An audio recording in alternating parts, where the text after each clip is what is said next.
నమస్కారం, నేను మీ అడానరాజు. ప్రపంచ కార్మికుల దినోత్సవం మే 1 ఇంటర్నేషనల్ వర్కర్స్ డే సందర్భంగా కార్మికులకు సంబంధించిన అనేక విషయాల మీద నేను వీడియోస్ చేయడం జరుగుతుంది. అనేక విషయాల మీద నేను ఎక్స్ప్లెయిన్ చేయడం జరుగుతుంది. అయితే ఈరోజు ప్రధానంగా మనం గమనించినట్లయితే మాత్రం వీక్లీ 90 అవర్స్ అంటే వారానికి 90 గంటలు పనిచేయాలని చెప్పి ఒక పెద్ద వ్యాపారవేత్త చెప్పడం జరిగింది. దానికి కొంతమంది మద్దతు ఇవ్వడం జరిగింది, కొంతమంది వ్యతిరేకించడం జరిగింది. అయితే ఒకసారి వీక్లీ 90 అవర్స్ అనే కాన్సెప్ట్ ఎందుకు తీసుకొచ్చారు, అసలు కాన్సెప్ట్ యొక్క ఉద్దేశం ఏంటి అని మీకు ఎక్స్ప్లెయిన్ చేసే ప్రయత్నం చేస్తాను. ఒకసారి మనం గమనించినట్లయితే మాత్రం ఎవరైతే వీక్లీ 90 అవర్స్ వర్క్ చేయాలి, అలా వర్క్ చేస్తే మనం అభివృద్ధి చెందగలుగుతామని చెప్పి ఒక వ్యాపారవేత్త, అంటే పేరు చెప్పను కానీ చాలా పెద్ద సాఫ్ట్వేర్ కంపెనీస్ నడిపించిన ఒక పెద్ద వ్యాపారవేత్త చెప్పారు. దీనికి మనకి సంబంధించిన మెట్రో ఎండి గారు కూడా దీనికి సపోర్ట్గా అవును అది కరెక్టే, తప్పు లేదు, వారానికి 90 గంటలు పనిచేయడం వల్ల కూడా ఎటువంటి తప్పు లేదని కూడా ఆయన వ్యాఖ్యానించడం జరిగింది. ఒకసారి అయితే ఈ వ్యాఖ్యలు ఎందుకు అన్నారంటే, ఎవరైతే ప్రధానంగా సాఫ్ట్వేర్ కంపెనీ నడిపించిన వ్యాపారవేత్త చేసిన వ్యాఖ్యల్లో ప్రధాన ఉద్దేశం ఏంటంటే చైనాలో కూడా అలాగే పనిచేస్తున్నారు అని ఒక కాన్సెప్ట్ని చెప్పారు.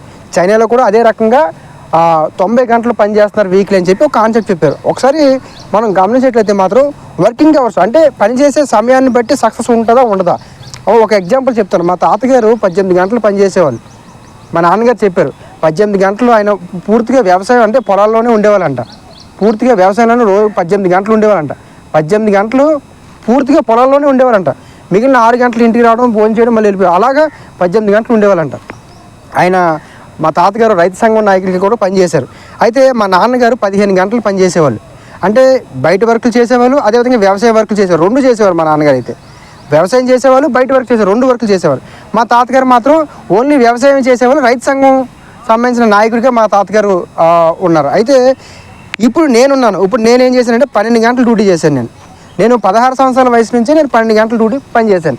అంటే ఇక్కడ 3 జనరేషన్కి సంబంధించిన విషయాన్ని మీకు ఎక్స్ప్లెయిన్ చేశాను.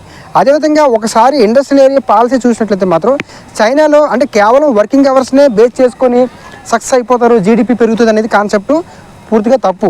ఎందుకంటే ఇండియాలో ఉన్న ఏదైతే పాలసీస్ ఉన్నాయి, ఇండస్ట్రియల్ పాలసీస్ ఏమున్నాయో చైనాలో ఒకసారి గమనించేట్లయితే మాత్రం చైనాలో ఒక ల్యాండ్ అంటే ప్రభుత్వం ఏదైతే వ్యాపారం చేసుకోవడం కోసం ఇచ్చే ల్యాండ్స్ ఏవైతే ఉంటాయో అవి పూర్తిగా మేనేజ్మెంట్కి ఇవ్వరు. ఆ కంపెనీ నడిచినంత కాలం నడుస్తుంది. ఒకవేళ కంపెనీ ఏ కారణాల వల్ల అది ఆగిపోయినా సరే ఆ భూమిని ప్రభుత్వం తీసుకొని ఇంకో వ్యాపారవేత్తకి ఇంకో కంపెనీ పెట్టుకోవడం కోసం ఇస్తారు. మన దేశంలో ఎలా ఉంటుంది, ఆ రకంగా ఉండదు. 1000 ఎకరాలు 2000 ఎకరాలు కంపెనీకి ఇస్తారు. ఆ కంపెనీ నడిచిందనుకో అది వ్యాపారం, ఒకవేళ నడలేదనుకో బిజినెస్, రియల్ ఎస్టేట్ అవుద్ది అనమాట. కంపెనీ నడిచినట్టు, నడలేని పక్షంలో రియల్ ఎస్టేట్, అంతేగాని ప్రభుత్వం వెనక్కి తీసుకోదు. అలాగే మన ఇండియాలో ఏంటంటే ఎక్కువ శాతం భూములు ఈ రకంగా వృధా అవుతున్నాయి. ఆ చైనా ఇండస్ట్రీ పాలసీ అలా లేదు.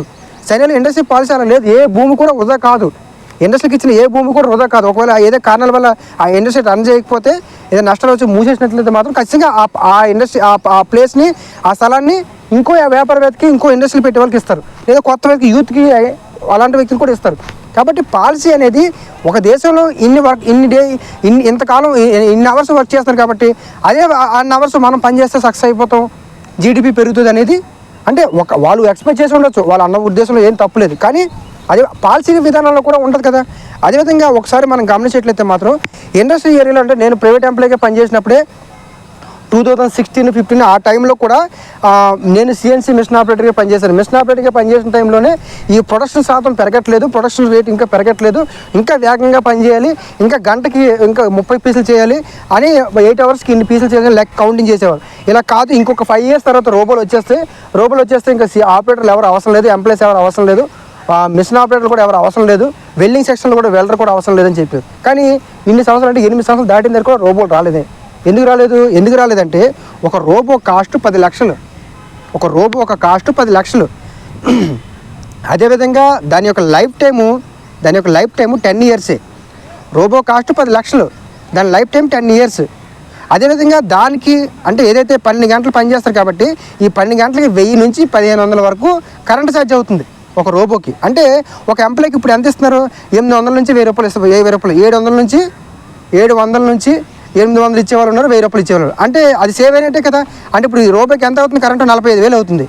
ఎంప్లాయ్కి ఇచ్చే శాలరీ ఎంత ఇస్తున్నారు, 20-25,000, మహా అయితే సీనియర్కి 30,000 ఆ రేంజ్లో ఇస్తున్నారు. అంటే ఇక్కడ రోబో కాన్సెప్ట్ ఎందుకు ఫెయిల్ అయింది, దాని యొక్క మెయింటెనెన్స్ ఖర్చు చాలా ఎక్కువ రోబోకి.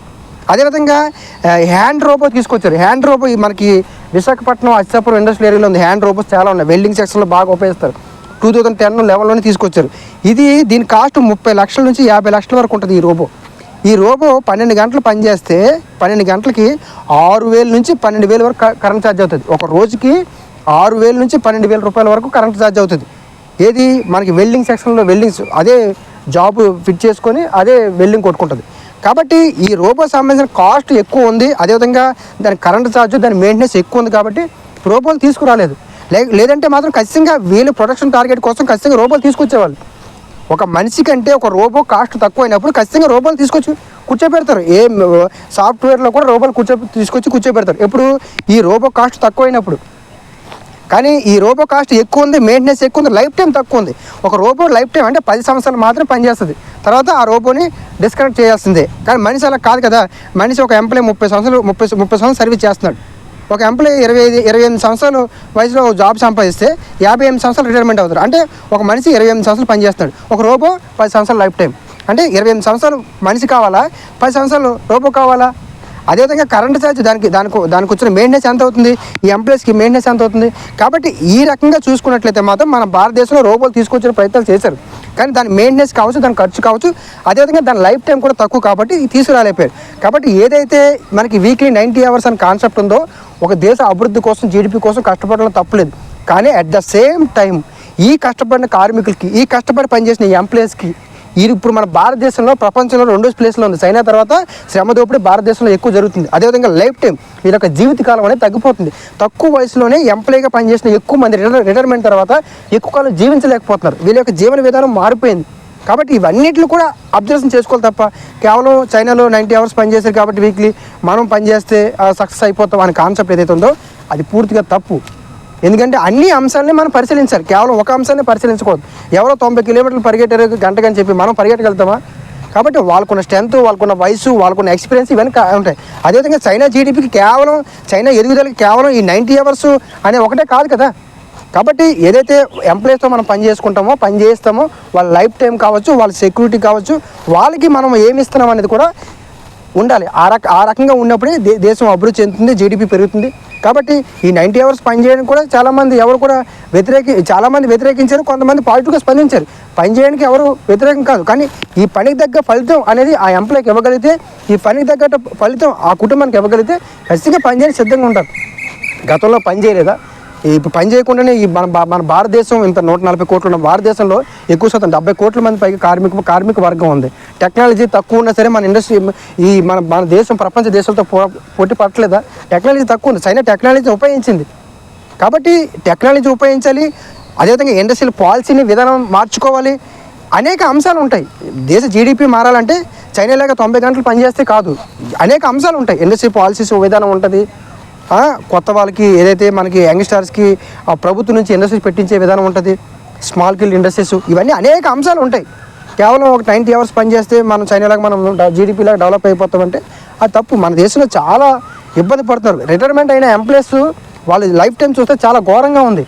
కాబట్టి ఇవన్నీ అంచనా వేసుకొని మనం చెప్పాలి. కానీ ఏదో చైనా ఈ రకంగా ఉంది కాబట్టి మనం అయిపోతాం అంటే మంచి ఉద్దేశంతో చేసి ఉండొచ్చు. కానీ ఇవన్నీ కూడా అబ్జర్వేషన్ చేసి ఉంటే బాగున్నది నా ప్రత్యేకమైన విజ్ఞప్తి. ఇది మే డే సందర్భంగా, ప్రపంచ ఇంటర్నేషనల్ వర్కర్స్ డే సందర్భంగా ఈ యొక్క విషయాన్ని మీకు ఎక్స్ప్లెయిన్ చేసే ప్రయత్నం చేశాను. Thank you.